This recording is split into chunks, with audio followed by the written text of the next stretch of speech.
اس کے راستے میں رکاوٹ کیا ہے؟ کرتے ہیں عمران صاحب. ہاں کر لیں. جی السلام علیکم. السلام علیکم. وعلیکم السلام. میں مہوش بات کر رہی ہوں لاہور سے. جی فرمائیے. میرا سوال یہ تھا کہ طلاق کے بعد جو حلالہ کا ایک کنسیپٹ ہے کیا یہ اسلام میں جائز ہے یا نہیں، اور اگر جائز ہے تو کیا کنڈیشنز ہوتی ہیں اس کی؟ بہت شکریہ آپ کا. جی ساحل صاحب، طلاق کے بعد حلالہ کا کانسیپٹ کن کنڈیشنز پہ جائز ہے یا ہے بھی یا نہیں؟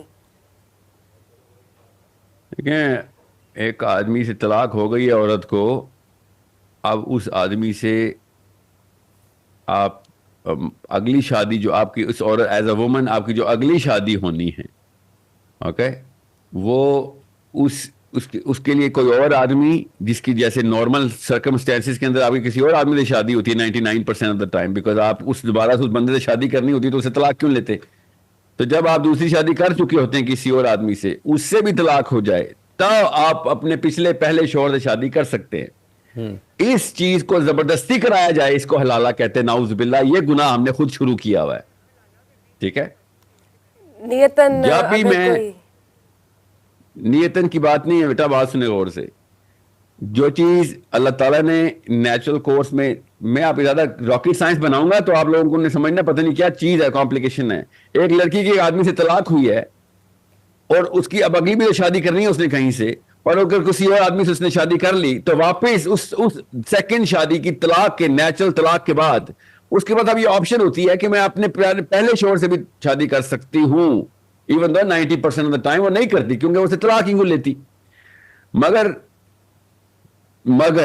ہم لوگ کیا کرتے ہیں پاکستان میں پچھلی نسلوں نے، اور یہ پھر بات آئے گی نا مولویوں پہ، انہوں نے کیا کیا تھا، انہوں نے ایک گیم بنا دی تھی کہ چونکہ یہ کنڈیشن ضروری ہے کہ عورت کسی اور آدمی سے شادی کرے گی اپنے پچھلے شوہر کے بعد اگلے شوہر سے، اور پھر واپس کوالیفائی کر سکتی ہے اپنا پہلا شوہر. تو اپنے پہلے شوہر والوں نے مولوی صاحب کو کسی طریقے سے کنوینس کیا، پتہ نہیں کیسے یہ کہانی شروع ہوئی ہوگی، سوچیں کہ ایک فیک شادی کرائی جائے اور پھر اس کے بعد واپس میں کوالیفائی کر لوں گا. جو بھی وسائل ہوں گے ان کے، پراپرٹی کے، بچے پیدا ہو گئے ہوں گے یا پھر پیار محبت ہو گیا ہوگا، آئی ڈونٹ نو کیا وجہ ہو سکتی ہے. اب عمومی عورت سے جب بھی کہو نا کہ بھئی اپنے پہلے شوہر سے دوبارہ شادی نہیں ہو سکتی تو آگے سے کہتی ہے مگر حلالہ تو حرام ہے. وہ ہمیں بھی پتہ ہے حلالہ حرام ہے، مگر حلالہ کے بغیر بھی پہلے شوہر سے شادی کرنا حرام ہے نا. تو اس لیے یہ بہت ہی ایک چھوٹی سی کھچڑی بنائی ہے پاکستان کے یہ مولویوں نے. اس لیے بہت سمپل سی بات ہے، آپ نے پہلے ایک آدمی سے طلاق لے لیا ہے تو شاباش، آپ اس کو اللہ حافظ کریں، کسی اور آدمی سے شادی کریں.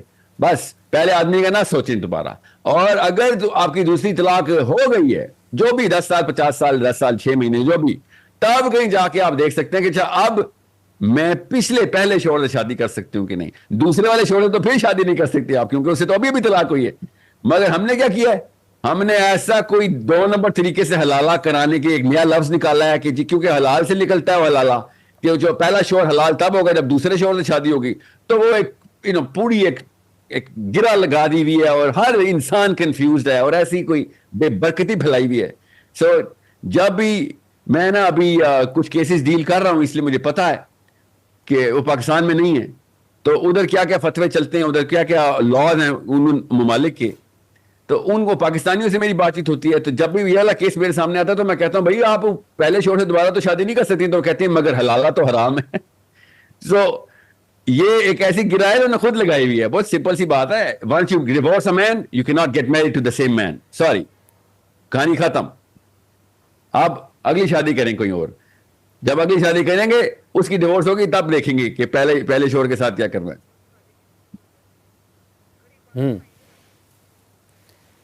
اچھا ساحل صاحب، یہ جو اذا الشمس کورت ہے، اس کے راستے میں پھر کیا ڈسکلیمر دے دوں سر، یہ ڈسکلیمر دے دوں. جب آپ نے طلاق لینی ہو یا شادی کرنی ہو، حلالہ کرنا ہو یا نہ کرنا ہو، جو بھی کرنا ہو، یہ کسی مفتی صاحب سے پوچھیں. میں نے آپ کو ایک کانسیپٹ بتایا ہے کہ یہ سوچ گندی کیسے کی گئی ہے ہماری نسلوں کی. ٹھیک ہے، یہ میں نے میرا کام تھا یہ بتانا کہ دماغ تباہ کیسے کرتے ہیں اور کون سے ادارے ہیں جو اس کے اندر لگے ہوئے ہیں اور پوری طریقے سے کار فرما ہے. ٹھیک ہو گیا، کالر ایڈ کرتے ہیں. السلام علیکم. وعلیکم السلام، میں عثمان بات کر رہا ہوں لاہور سے.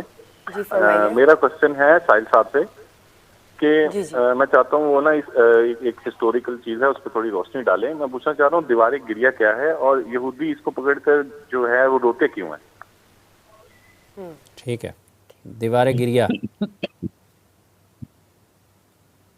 دیوار گریا تالمود کی ایجاد ہے سر, تورات میں ایسا کچھ نہیں ہے, نہ ہی حضرت عزیر تک یہ معاملہ تھا. ایکچولی حضرت عزیر کے بعد بھی یہ معاملہ نہیں تھا. میرے پاس کچھ ثبوت ہیں کچھ ایسے ادوار کے جس میں, پر آپ کو پتہ چلے گا کہ بڑا ریسنٹ انوینشن ہے ان کی. بہرحال بیسک کانسیپٹ کیا ہے, اس دیوار کے اس طرف ان کا ٹیمپل ہے, اور وہ ٹیمپل جو ہے وہ چونکہ ڈسٹروائے ہو چکا ہے, اصل میں نہیں ہے یہ جو دیوار گریا ہے, اس کے اوپر ٹیمپل نہیں ہے ان کا. اوکے, آپ اگر مسجد اقصی کو دیکھیں اور temple dome of the rock کو دیکھیں, ڈوم آف دا راک اور مسجد اقصی, اور پھر آپ دیوار گریا کو دیکھیں, تب آپ کو پتہ چلے گا کہ میں کیا کہہ رہا ہوں, کہ جو اصلی ٹیمپل ہے وہ نہ مسجد اقصی کے نیچے ہے, نہ وہ ڈوم آف دا راک کے نیچے ہے, وہ ان کے بیچ میں ایک ایلیویشن کے اوپر ہے, اور وہ ہونا بھی ضروری ہے. وہ گرین بڑا ابھرا ہوا ایک ایلیویٹڈ اسپاٹ ہے, وہ اصل میں وہ ہے. اس کی انفرا ریڈ کی تصویریں بھی ہیں میرے پاس, لائیڈار بولتے ہیں, لائیڈار کی تصویریں بھی ہیں ہمارے پاس. میرے پاس مطلب یہ نہیں کہ کسی نے مجھے بھیجی, انٹرنیٹ پہ اویلیبل ہے. آپ کو پتہ چل جائے گا کہ ٹیمپل ادھر ہے اصل میں, نہ ادھر مسجد اقصی کے نیچے ہے, نہ ڈوم آف دا راک کے نیچے ہے. مگر آپ دیوار گریا کو دیکھیں گے تو آپ کو پتہ چلے گا کہ دیوار گریا بنی تھی کیونکہ ہیرلڈ کا ٹیمپل بننا تھا. ہیرلڈ رومن ایمپرر تھا, ہیرلڈ نے ٹیمپل بنانے کے لیے بڑا ایک کنسٹرکشن بیس بنائی تھی, اس نے کافی چیزیں گرا دی تھی, اور تب سے ہی ان کو یہ سمجھ رہے ہیں کہ ہمارا ٹیمپل ادھر تھا, اس کے گرنے کے رونے میں بس اس کے گرنے کا گریا کر رہے ہیں بس. جی, ایک اور کالر ہے. اصل میں نہیں ہے ادھر دیوار گریا, نہ ہی یہودیوں کے کوئی عقیدے میں ایسا کچھ ہے. السلام علیکم, ڈراپ ہو گئے کال. اچھا ساحل صاحب, یہ ویسے یہ جو جتنی بھی قیامت کی نشانیوں پہ تناخ جو ہے نا, تناخ وہ سمجھ لے, تناخ ایک کتاب کا نام ہے جو اولڈ ٹیسٹمنٹ جس کو بولتے ہیں, اس کی ہیبریو میں سے تناخ بولتے ہیں. تناخ میں توریت, نویم اور خطویم کی 3 کتابیں ہیں. توریت کی 5 کتابیں ہیں, اس کو اصل میں تورا بولتے ہیں. تناخ ان ساری کتابوں کو مل کے بنتی ہے. ٹھیک ہے, تو جو خطویم کی کتابیں ہیں ان میں سے ایک کتاب میں دیوار گریا ہے. تو اگر کوئی پوچھے نا کہ ساحل میاں کہہ رہے توریت میں نہیں ہے, تو وہ توریت میں نہیں, تناخ میں ہے دیوار گریا, توریت میں نہیں ہے. توریت 5 کتابوں کا نام ہے. ٹھیک ہے, تو آپ کو پتہ ہونا چاہیے کہ آپ نے ایز اے مسلم دیکھنا کیسے ہے ان سارے معاملے کو. دیوار گریا کے اوپر ویسے آپ کو بتا دوں بکس مل جائیں گی آپ کو, مگر آپ کو یہ جو میں جیوگرافی بتا رہا ہوں یہ مسلم اینگل سے بتا رہا ہوں, اور میں یہودیوں کے نام بھی بتا دوں گا آپ کو کسی دن پروگرام میں, جنہوں نے یہ والی بات کنفرم کر کے بتا دی ہوئی ہے کہ جی ہاں ٹیمپل کہیں اور ہے.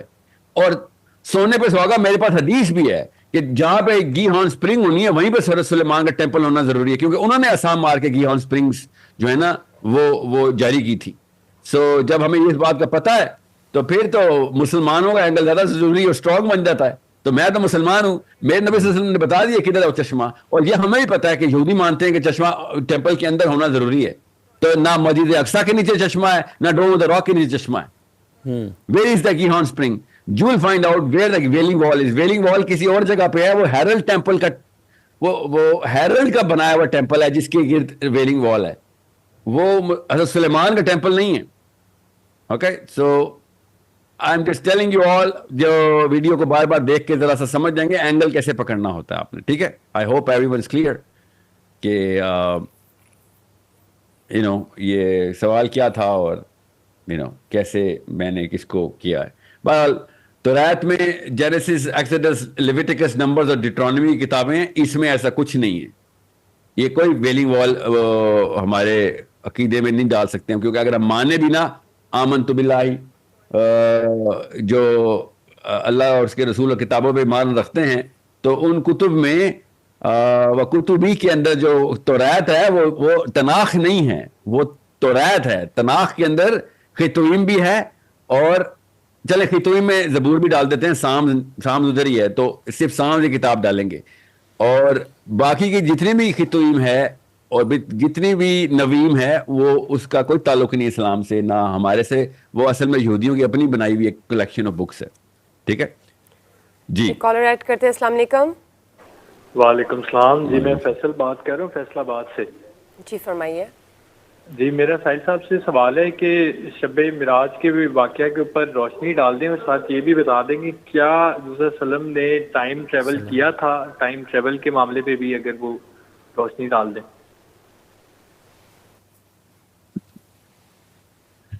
نبی اسلام نے معراج پہ ٹائم ٹریول کیوں نہیں کیا؟ ایک اللہ سورہ اسراء کیسے سٹارٹ ہوتی ہے؟ حافظ صاحب پڑھیں نا ذرا، سورہ اسراء سٹارٹ کیسے ہوتی ہے؟ سبحان الذی اسری بعبدہ لیلا من المسجد الحرام الی المسجد الاقصی الذی بارکنا حولہ لنریہ من آیاتنا انہ هو السمیع البصیر. تو اگر یہ آیاتنا نہ ہوتی، اس کا یہ کیا آیاتنا، یہ کیا نشانیاں اللہ نے بتائی ہیں کہ بھائی عام سا واقعہ نہیں ہوا، یہ بہت بڑی نشانی ہے. یہاں پہ آیت کا مطلب اللہ کی نشانی ہے کہ اللہ نے ایسا واقعہ کر کے دکھایا ہے جو تم عمومی طور پہ نہیں دیکھ سکتے ہو. ایک دوسرا وہ کیا نشانی اوپر دکھایا اللہ نے کہ وہ لیل، اللہ نے یہاں پہ بتایا کہ رات کے ایک پہر میں مسجد اقصیٰ سے آپ مسجد حرام جا کے دکھائیں. کوئی جا سکتا ہے؟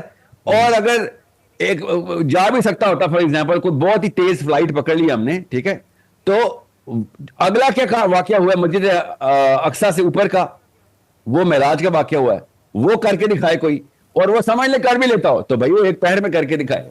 وہ ایک پہر کا مطلب ہی یہاں پہ یہ ہو گیا کہ کانسیپٹ آف ٹائم از. آواز پیچھے سے بند کر دیں، گھوم گھوم کے آ رہی ہے یار.